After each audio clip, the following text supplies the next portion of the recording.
மக்கள் சட்டம் நியூஸ். சேலம் மாநகரம் அரிசிபாளையத்தில் அமைந்துள்ள ஸ்ரீ சமயபுரம் மாரியம்மன் சக்திபீடம் ஆலய நிறுவன தலைவரும் மக்கள் சட்ட உரிமைகள் கழக ஆன்மீக அணி மாநகர அமைப்பாளருமான சதீஷ் அவர்களின் பிறந்த நாளை முன்னிட்டு சேலம் ஸ்ரீ சமயபுரம் மாரியம்மனுக்கு கும்ப பூஜை செய்து சிறப்பு அலங்காரத்துடன் கற்பூர ஆரத்தி எடுத்து சிறப்பு பூஜை மிகச் சிறப்பாக நடைபெற்றது.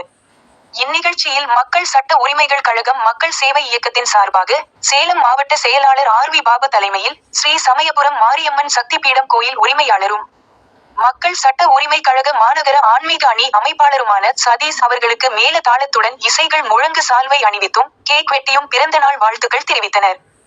இந்நிகழ்வில் மாநகர மகளிர் அணி செயலாளர் மங்கை பார்வதி, மாநில ஆட்சி மன்ற குழு உறுப்பினர் நாகா ஆர். அரவிந்தன், ஜங்ஷன் ராஜாமணிமாறன், சுற்றுச்சூழல் பிரிவு அமைப்பாளர் ஏ.ஜி. பாபு, மாவட்ட விளையாட்டு பிரிவு அமைப்பாளர் பாக்சிங் பிரேம்குமார், இளைஞரணி அமைப்பாளர் குமார், கொங்கணாபுரம் ஜோதிடர் ராஜா, மருத்துவரணி அமைப்பாளர் ஓசோ முரளி, பசுமை புரட்சி அணி அமைப்பாளர் பிரகாஷ், தொழிலாளர் அணி அமைப்பாளர்கள் சண்முகம், ஜவகர், விஜய், சீனிவாசன், பொறியாளர் அணி அமைப்பாளர் மகேந்திரன், வழக்கறிஞர் ஜெயக்குமார் மற்றும் மக்கள் சட்ட உரிமைகள் கழகம் சேவை அமைப்பு நிர்வாகிகள் திரளாக கலந்து கொண்டு வாழ்த்துக்கள் தெரிவித்தனர்.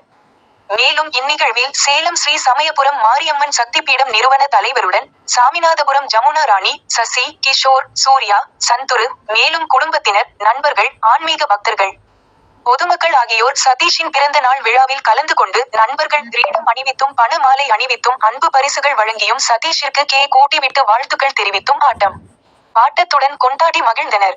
இவ்விழாவில் கலந்து கொண்ட அனைவருக்கும் மாலை உணவு வழங்கி அன்புடன் உபசரித்து கௌரவித்தார்.